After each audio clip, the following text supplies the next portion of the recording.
ধেমাজিত বিদ্যুৎ বিভাগৰ স্মাৰ্ট মিটাৰৰ বিৰুদ্ধে উত্তাল প্ৰতিবাদ জিলা কংগ্ৰেছৰ অনিয়মীয়া বিদ্যুৎ যোগান আৰু অভাৱনীয় হাৰত বিদ্যুৎ মাচুল বৃদ্ধিৰ প্ৰতিবাদৰ লগতে বিদ্যুৎ বিভাগে নতুনকৈ প্ৰদান কৰা স্মাৰ্ট মিটাৰৰ বিৰুদ্ধে ধেমাজি জিলা কংগ্ৰেছ কমিটিৰ দ্বাৰা উত্তাল প্ৰতিবাদ সাব্যস্ত কৰা হয়।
সাব্যস্ত কৰি অতি শীঘ্ৰে চৰকাৰ আৰু বিভাগীয় কৰ্তৃপক্ষক 24 ঘণ্টা বিদ্যুৎ যোগান ধৰিবলৈ দাবী জনোৱাৰ লগতে স্মাৰ্ট মিটাৰ নালাগে বুলি দাবী জনাই প্ৰতিবাদকাৰীয়ে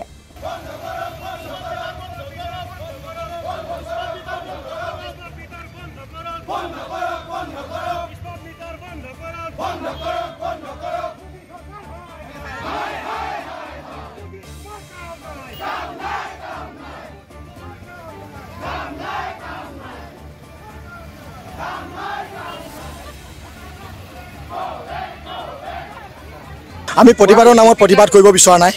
আমি জনসাধাৰণৰ ওপৰত এটা মাধৰমা উজাইছে বিজেপি নেতৃত্বাধীন চৰকাৰখনে আৰু সেইকাৰণে আমি প্ৰতিবাদ কৰিবলৈ ওলাইছোঁ।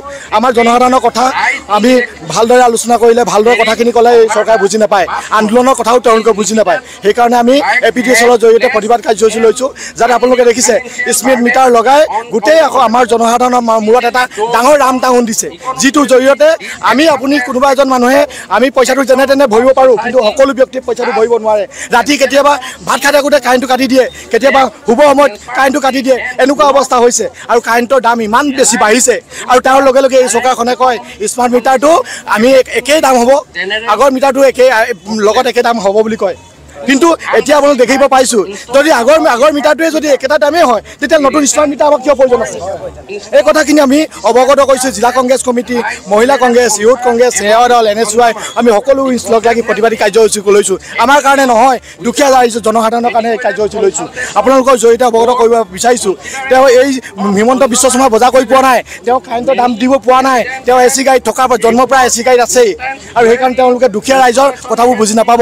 আজি তেওঁলোকৰ যিজন চৰকাৰৰ মুৰব্বীজনে যদি ব্যৱসায়ী হয়, যিজন চৰকাৰৰ মুৰব্বীজনে ব্যৱসায় হয়, অসমৰ জনসাধাৰণৰ কথা কি বুজি পাব?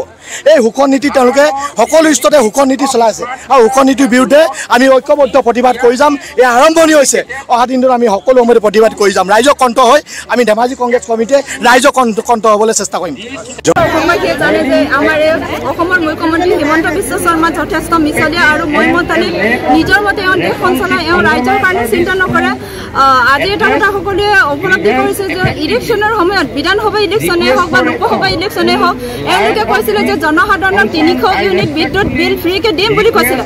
কিন্তু আজি সেইদৰে মিছলীয়া কথা কৈ পেলাই গাড়ী সৰহ কৰাৰ পাছত এওঁলোকে আজি স্মাৰ্ট মিটাৰ লগাবলৈ লৈছে। একটা ইউনিট ফ্ৰী হোৱাৰ বাদেও এওঁলোকে আজি স্মাৰ্ট মিটাৰ আৰু মেনুৱেল মিটাৰৰ মাজত কোনটো ভাল কোনটো বেয়া আমাৰ জনসাধাৰণক জনাব বিচাৰিছে। কিন্তু আমি যে এই কথা কেতিয়াও মানি নলওঁ যে আমি মেনুৱেলটো আঁতৰাই পেলাই স্মাৰ্ট মিটাৰ লগাবলৈ দিম। আমাৰ অসমৰ প্ৰত্যেকগৰাকী মানুহেই এই কথা বিৰোধ কৰিছে যে আমাক স্মাৰ্ট মিটাৰ নালাগে। গতিকে আমি সমগ্ৰ ৰাজ্যক আহ্বান জনাইছোঁ যে স্মাৰ্ট মিটাৰ কোনো পধ্যেই লগাবলৈ দিব নালাগে, কাৰণ বিদ্যুৎ পোহৰ পোৱাটো জনসাধাৰণক যোগান ধৰাটো আমাৰ চৰকাৰৰ নৈতিক দায়িত্ব। অন্ন, বস্ত্ৰ, শিক্ষা আৰু পোহৰ এই সকলোবিলাক আমাৰ মৌলিক অধিকাৰ, এই সকলোবিলাক আমি চৰকাৰৰ পৰা পাব লাগে। কিন্তু এইখন চৰকাৰখনে স্মাৰ্ট মিটাৰ লগাই এটা লুণ্ঠনা চলাইছে। আমি ইয়াৰ পৰা আহ্বান কৰিব বিচাৰিছোঁ যে মুখ্যমন্ত্ৰী মহোদয়ে অতি সোনকালে অসমত কৰা এই লুণ্ঠনা বন্ধ কৰক, এওঁ কৰা হঠকাৰী নিয়ম বন্ধ কৰক, নহ'লে গোটেই অসমৰ চুকে কোণে এইদৰে প্ৰতিবাদী জুই জ্বলি উঠিব আৰু এই জুইত আমাৰ অসমৰ মুখ্যমন্ত্ৰীগৰাকীয়ে যাব লাগিব সদৰ শেষত মই সমগ্ৰ অসমবাসী ৰাইজক আহ্বান জনাওঁ যে কোনোপধ্যেই এই স্মাৰ্ট মিটাৰ আমাৰ ঘৰত লগাব দিব নালাগে কাৰণ বিদ্যুৎ আৰু বিজুলী আমাৰ মৌলিক অধিকাৰ সকলোৱে স্মাৰ্ট মিটাৰ আমাক নালাগে বুলি প্ৰতিবাদী কাৰ্যসূচী আমি কৰিবলৈ সকলোৱে ওলাই আহিছোঁ আৰু আমাক স্মাৰ্ট মিটাৰ একেবাৰে নালাগে কাৰণ অসমত নিবনুৱা সমস্যা ইমানেই বৃদ্ধি পাইছে যে অসমৰ মানুহে স্মাৰ্ট মিটাৰৰ জৰিয়তে প্ৰতিদিনে 50 টকা 60 টকাকৈ বিদ্যুৎ মাচুল আমি দিব নোৱাৰোঁ গতিকে আমি আজি সকলো ওলাই আহিছোঁ আমাৰ এগৰাকী আমি গৃহিণী হিচাপে মূল্য বৃদ্ধি প্ৰতিটো বস্তুতেই এনেকুৱা জুই চাই দাম হৈছে এইবোৰ ঘৰৰ গৃহিণীজনীয়েহে আমি মানে বুজি পাওঁ আমাৰ হাজবেণ্ডবিলাকে কপালৰ খাম মাটিত পেলাই কষ্ট কৰি 2 টকা অৰ্জন কৰি আমাৰ হাতত দিয়ে আমি সকলো মহিলাই ভাবোঁ যে কেনেকৈ আমি 10 টকা আমি ৰাহি কৰিব পাৰোঁ তেনেস্থলত আমাক জল জীৱন আঁচনিৰ জৰিয়তে যেনেকৈ কাৰেণ্টৰ মিটাৰৰ লগত সংযোগ কৰিবলৈ জল জীৱন আঁচনিৰ নামতো আমাৰ বিল আহে মানে এক্সট্ৰা কৰি গতিকে আমি এইবোৰ হেৰিয়ত আমি চৰকাৰৰ বিৰুদ্ধে সফল হৈ আজি সকলো ওলাই আহিছোঁ আমাক কোনোপধ্যেই স্মাৰ্ট মিটাৰ নালাগে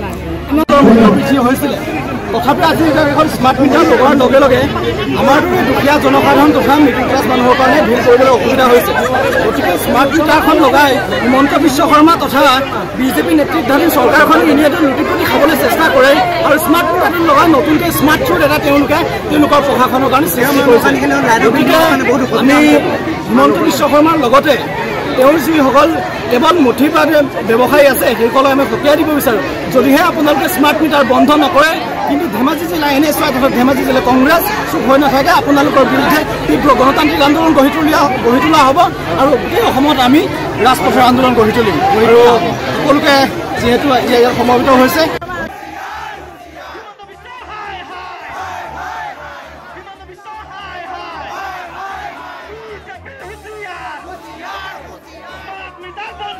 Bureau Report, Assam Today.